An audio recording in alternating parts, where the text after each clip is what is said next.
연체율 비상 새마을금고 부실 논란.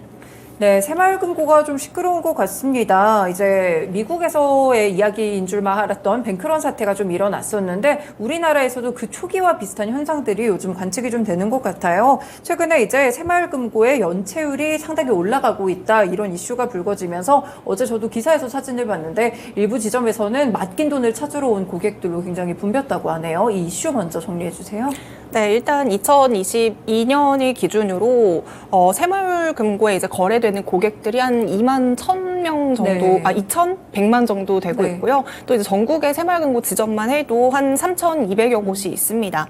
그만큼 자산 규모 같은 경우에도 시중은행이랑 비교했을 때 뒤치지 않을 정도로 굉장히 크거든요. 근데 최근에 새마을금고의 뭐 부실 논란, 연체율 뭐 상승이 되고 있다, 위기설 이런 것들이 좀 퍼지기 시작하면서 두 달 사이에 수신 잔액이 7조 원 가량 줄어들었습니다. 새마을금고랑 신협을 좀 제외하고 다른 상호금융권 수신 잔액 같은 경우에는요. 네. 최근 두 달 사이에 한 9조 원 가량이 증가했지만 지금 새마을금고 같은 경우에는 7조 원이 줄어들면서 약간 이례적인 현상들을 보여주고 있고요. 이렇게 좀 연체율이 상승하고 있다 이런 소식들이 들려오면서 네. 아무래도 고객 입장에선 좀 불안하다 보니까 불안하죠. 계속해서 네. 좀 돈을 빼고 있는 모습들이 보여지고 있습니다. 자, 그렇다면 도대체 연체율이 어느 정도나 상승을 했느냐 이거를 좀 봤더니 올해 1분기를 기준으로 전체 대출에 대한 연체율이 5.34% 정도거든요. 근데 지금 이게 작년 말을 기준으로서는 한 3.59%였는데 벌써 네. 지금 1.75%나 연체율이 좀 많이 상승한 것으로 보여지고 있고요. 또 같은 기간 다른 상호금융 전체 연체율이 2.42%포인트 정도 수준인데 지금 새마을금고 같은 경우에는 5% 수준이기 때문에 굉장히 2배가 넘는 수치다라고 볼 수 네. 있습니다. 그리고 또 우리가 저축은행도 PF 대출과 관련해서 여러 가지 문제가 좀 있었잖아요. 맞아요. 네. 근데 저축은행이랑도 비교했을 때 새마을금고가 훨씬 더 연체율이 높다라는 것을 좀 확인을 해볼 수가 있고요. 좀 심한 경우에는 일부 지역에서 연체율이 무려 10%에서 30%까지 달하는 곳도 있다라고 네. 하니까 좀 심각한 사태를 보여주고 있는 것 같습니다. 결국에는 이제 6월 말을 기준으로 전국의 새마을금고 전체 평균 대출 연체율이 6.4%로 집계가 되고 있고요. 이걸 좀 금액으로 따져봤을 때는 새마을금고 대출 금액이 총 196조 8천억 원이 있는데 네. 여기서 연체액이 12조 원 수준으로 집계가 되고 있습니다. 네, 연체율에 대한 비중 자체가 좀 커지고 있다는 게 문제인 것 같습니다. 물론 이제 금융위원장이 새마을금고의 이용자의 재산상 손실은 없을 것이다 네. 이렇게 이야기를 줬지만 몇 가지 어떤 점이 부실한지를 좀 잘 체크를 해봐야 될 것 같아요. 실제로 이런 부실 논란이 좀 이어지게 되면서 폐업한 곳도 있고 구조조정 이야기까지 나오고 있다고 하던데요. 네, 맞습니다. 이제 폐업을 하면서 앞서 말씀해 주신 것처럼 약간 뱅크런 사태처럼 네. 돈을 찾는 사람들이 좀 늘어나는 모습들을 보여주고 있는데요. 일단 올해 3월 말을 기준으로 전체 새마을금고 중에서 자체 경영 실태 평가에서 3등급 이하를 받은 곳이 지금 200여 곳이 좀 네. 넘어가고 있고요. 한 전체 15.6%에 달할 만큼 좀 부실화되고 있는 새마을금고가 굉장히 많다라는 걸 우리가 좀 확인을 해볼 수가 있습니다. 일단 일부 지역의 새마을금고의 경우에 제가 아까 전에 연체율이 뭐 30% 넘어가는 곳도 네. 있다라고 하니까 좀 심각한 상황이고요. 지금 연체율이 워낙에 높고 또 경영 상황도 좋지 않은 30개 부실 금고에 대해서는 구조조정 이야기도 함께 나오고 있습니다. 지금 남양주 동부 새마을금고의 경우에는요. 지금 600억 원 규모의 대출 채권 부실로 지금 7월 초에 폐업을 했고요. 그러면서 화도 새마을금고의 이 동부 새마을금고가 인수합병될 예정이라고 네. 합니다. 그 과정에서 지금 동부 새마을금고의 악성 채권이 한 140억 정도 되고 있는데요. 이거를 새마을금고 중앙회 쪽에서 좀 인수를 해주고요. 네. 나머지 예금이라던가 영업점 이런 자산들은 화도 쪽으로 넘어가는 이관되는 형식으로 좀 합병이 될 예정이라고 합니다. 이렇다 보니까 또 이제 고객 입장에서는 당연히 좀 불안감을 느낄 수밖에 없고요. 그래서 이번에 좀 많이 줄을 서면서 돈을 인출하는 모습들이 연출되고 있는 것 같습니다. 네, 그렇군요. 연체율이 상당히 많이 늘어나면서 이제 사상 최대 수준까지 올라왔다고 하는데 뭐 연체를 하는 곳들이 다양할 것 같아요. 개인이 네. 있을 수도 있고 기업이 있을 수도 있을 것 같은데 어디서 이렇게 연체율의 부실 문제가 나온 건가요? 네, 아무래도 이제 건설이라던가 부동산 쪽 이야기가 계속해서 나오고 있었는데 네. 결국에는 이쪽에서 빌려준 돈이 지금 문제가 되고 있습니다. 폐업했던 방금 말씀드렸던 남양주 광주 동부 새마을금고 같은 경우에도요. 지금 600억 원의 대출 채권 부실이 지금 PF 쪽 대출이라는 것이 나오고 있고요. 네. 이처럼 굉장히 많은 새마을금고 또 동부 새마을금고를 포함해서 굉장히 많은 새마을금고들이 악성 PF 대출이 굉장히 많은 것으로 나타내고 있습니다. 지금 제가 이제 법인 대출 쪽에 이제 연체율이 한 10% 정도가 된다고 해요.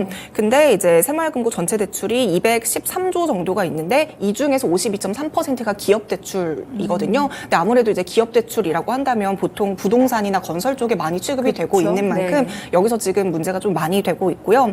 아무래도 이제 금리 인상기에 진입하면서 부동산 시장이 많이 침체가 됐고 그 과정에서 연체율이 계속해서 상승된 것으로 보여지고 있고요.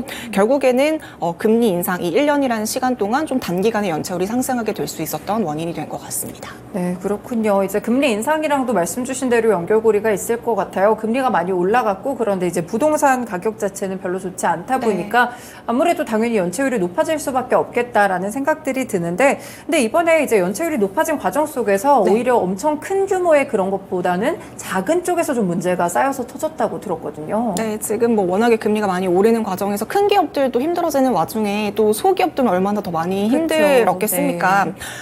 새마을금고가 이제 한창 저금리 시기에 좀 규모가 작은 거 그러면 뭐 100억 원에서 한 300억 원짜리의 비교적 좀 규모가 작은 사업장에 특화해서 대출을 많이 해주기 시작을 했어요. 네.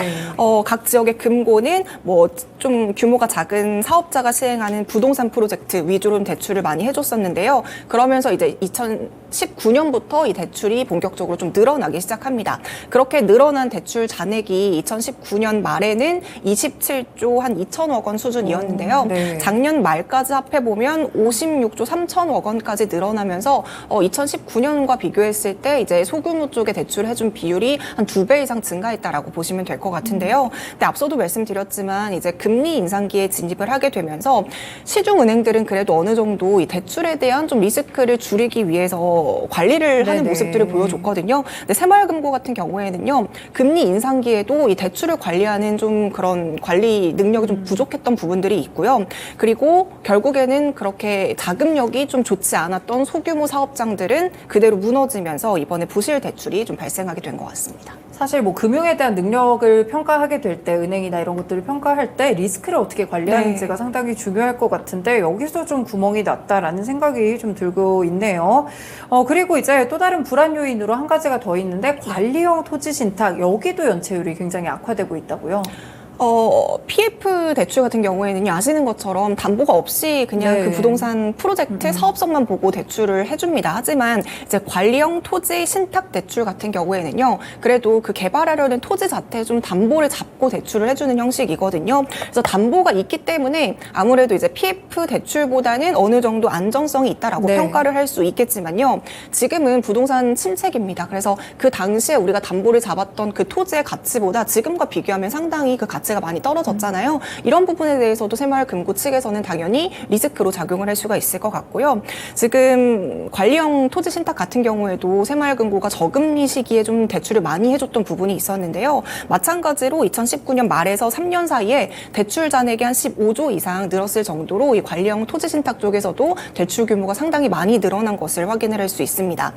그래도 좀 다행인 것은 작년 말에 관리형 토지 신탁 연체율이 지금 0.3%였는데 지금은 1% 수준이어서 앞서 다른 연체율과 비교하면 상당히 좀 미미한 수준이다라고 볼 수가 있겠지만요. 아직 이게 드러나지 않았다라고 보는 전문가들의 시각도 있고요. 네. 그래서 이게 지금 자체로는 1% 연체율을 유지를 하고 있지만 이게 올해 말이나 내년쯤으로 이어진다면 이쪽에서도 연체율이 조금 더 증가할 수 있다. 그렇게 된다면 결국 이제 새마을금고에서도 여기서까지 또 이중고가 겹쳐질 수 있다라는 우려스러운 전망들이 함께 나오고 있고요. 그래서 앞으로 새마을금고가 이번 사태를 계기로 좀 대출 심사라던가 리스크 관리라던가 이런 것들을 좀 강화해야 될 필요가 있어 보입니다. 더 번지지 않게 지금이라도 이렇게 네. 신호가 나왔을 때 빨리 잡아나가고 바로 잡는 게 중요할 것 같습니다. 이번에 새마을금고에 이제 이런 문제가 생겼던 게 결국에 관리 부실이랑도 연결고리가 있는 것 같은데 사실 생각해보면 새마을금고는 정확히는 네. 금융기관은 아니고 네. 협동조합이잖아요. 이게 관리가 부실한 것과도 연관성이 있을까요? 네, 맞습니다. 새마을금고는 말씀해 주신 것처럼 협동 조합이에요. 그래서 금융감독원에 대해서 직접적으로 관리나 통제나 이런 것들을 받지 네. 않고 있거든요. 시중은행들은 연체율 같은 경우에도 한 달에 한 번 연체율을 공개하는 시스템으로 되어 있지만 지금 새마을금고 같은 경우에는 연체율 공개를 할 때도 반년에 한 번만 하기 때문에 우리가 고객으로서 사실 이 새마을금고의 연체율이 어느 정도 되는지 그렇죠. 알 길이 사실 없다고 보시면 되겠습니다. 오히려 지금 새마을금고 같은 경우에는요, 거기에 계신 이사장이 거의 어떻게 보면 막강한 권력자, 1인자라고 볼 수가 있는데요. 그래서 어떤 대출을 해줄 때 굉장히 꼼꼼하게 여신 관리를 한다거나 뭐 이렇게 서류를 잘 본다거나 이런 시스템보다는 약간 관계형 쪽으로 대출해주는 그냥 그 상대방을 믿고 대출해주는 이런 관계형 대출이 상당히 많다라고 해요. 그래서 앞서서 폐업했던 그 동부 새마을금고 600억 부실 대출도 비슷한 형식으로 지금 그 대출을 받았던 사업가랑 그 동부 새마을금고 전무랑 좀 친분이 있어서 대출을 해준 것이다라고 이제 관계가 드러나는 기사들이 있기도 했습니다. 그래서 새마을금고는 그동안 이제 대출 현장에 대해서 제대로 검증을 한다거나 뭐 확인을 한다거나 뭐 공정률을 조사를 한다라거나 이런 것보다는 이 공정률보다도 훨씬 더 많은 대출을 해줬었거든요. 그래서 지금 그 동부 새마을금고 폐업했던 그쪽에 대해서도 그 부실됐던 담보의 가치가 200억 원으로 지금 측정이 됐어요. 근데 담보 가치보다 400억 원을 더해준 거죠. 그래서 네. 600억 원의 이제 대출 부실이 일어난 네. 거죠. 그래서 이런 지배구조에 대한 부분도 어떻게 보면 새마을금고가 이번에 연체율을 상승시키는 원인이 되지 않았나라는 해석도 있습니다. 네, 내부의 지배구조까지 좀 파헤쳐보니까 왜 새마을금고에서 이런 문제가 터지게 됐는지 조금은 이해가 되는 것 같습니다. 일단 이번 사태로 인해서 새마을금고 중앙회에서도 연체율 관리를 하겠다 이렇게 나섰는데 이게 또 잡음이 나오더라고요. 네.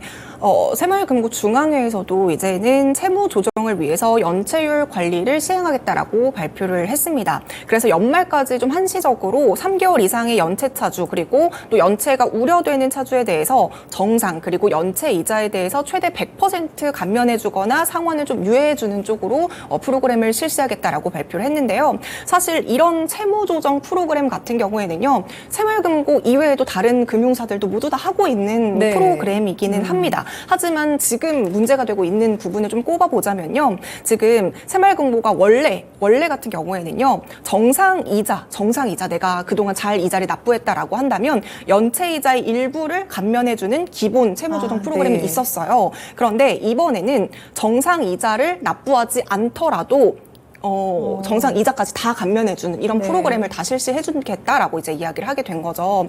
그런데 여기서도 이제 또 제가 앞서 말했던 지배구조와 관련한 부분을 좀 연결시켜서 본다면, 이자 감면을 해주는 계좌 같은 경우에도요, 어떤 별다른 기준이 없이 그냥 이사장이 승인을 해주면 이자를 감면해주는 시스템으로 진행이 된다라고 해요. 그래서 여기서도 또 형평성이 어긋난 부분들이 생길 수 있겠다라는 우려도 함께 나오고 있거든요. 그래서 아무튼 이 조치로 인해서 연체된 이자를 전액 감면을 만약에 해준다라고 한다면 정상 계좌로 전환이 되게 되겠죠. 그렇게 된다면 지금 새마을금고의 연체율 집계에서 지금 연체율이 빠지게 되다 보니까 이 연체율이 지금 6%대인 연체율이 낮아지게 되는 형식으로 전환이 되는 거예요. 근데 이거를 조금 더 이제 들여다본다면 이게 좀 숫자놀이가 아니냐라는 측면이 있어요. 어찌됐건 이제 이자를 감면해주고 이런 부분들도 새마을금고 재정 건전성에 영향을 줄 수 있는 부분이기 때문에 좀 이런 부분들도 논란이 되고 있고요. 더불어서 정상적으로 내가 이자를 잘 납부해준 사람들은 오히려 좀 손해를 보는 거 아니냐, 약간 이것도 형평성에 어긋나는 거 아니냐 이런 논란들도 함께 나오고 있는 것 같습니다. 약간 근본적인 대책을 내놨다기보다는 좀 피해가면서 숫자를 바꿔가면서 이렇게 좀 연체율을 줄여간다라는 거를 보여주기 식으로 하는 그런 대책은 안 된다고 생각을 하거든요. 그런 대책이 아니고 좀 실질적인 대책이 필요한 것 같습니다. 실제로 뭐 준호님도 지금 예금을 해도 부실 걱정을 해야 된다라고 말씀을 주시는 거 보니까 사실 그렇잖아요. 저희가 예금하면은 정말 안전한 자산이다라고 생각을 하는데 이런 데서 흔들리게 되면 사실 시장에 좀 파장도 클 수가 있거든요. 이렇게 불안감이 커지니까 지금 정부에서도 분명히 대응책을 좀 마련하는 것 같은데 어떻게 대응책을 세우고 있을까요? 네, 이제 정부에서도 워낙에 이제 크게 이슈화되다 보니까 새마을금고 좀 부실 대응의 논란을 잠재우기 위해서 대응단 자체를 꾸린 상황입니다. 그러면서 모니터링을 계속해서 실시를 하고 있는데요. 정부 측에서 이야기를 하고 있는 입장은 모니터링을 정부 측에서 해봤더니 새마을금고의 지금 연체율이 뭐 6%를 넘어가고 있다라는 논란들이 나오고 있지만 사실 이게 관리가 가능한 수준이다라고 이야기를 하고 있는 상황이에요. 그리고 지금 연체율이 혹시라도 이제 평균보다 높은 지점들이 있다면 그 100곳을 좀 집중 관리하면서 연체율을 낮추겠다라고 이야기를 하고 있고요. 이런 과정을 통해서 현재 지금 6%의 연체율을 연말까지 4% 이하로 낮추겠다라는 목표까지 설정을 한 상황입니다. 근데 합병을 하는 과정에서도 당연히 고객들은 좀 불안감을 느낄 수밖에 없을 부분일 것 같은데요. 이런 부분에 대해서도 전혀 이제 염려하면 된다라고 이제 이야기를 하고 있어요. 뭐 당연히 예금자 보호 조치가 가능하다라고 이야기를 하고 있고요. 지금 이제 금액적으로 말씀을 드려본다면 중앙회 같은 경우에는 새마을금고 중앙회 같은 경우에는 지금 총 77조 3천억 원을 보유하고 있는 상황이고요. 예금자 보호 준비금이라는 것도 있는데 이 부분에 대해서도 한 2조 6천억 원 정도가 준비가 되어 있기 때문에 충분히 대응이 가능하다라고 이야기를 하고 있는 겁니다.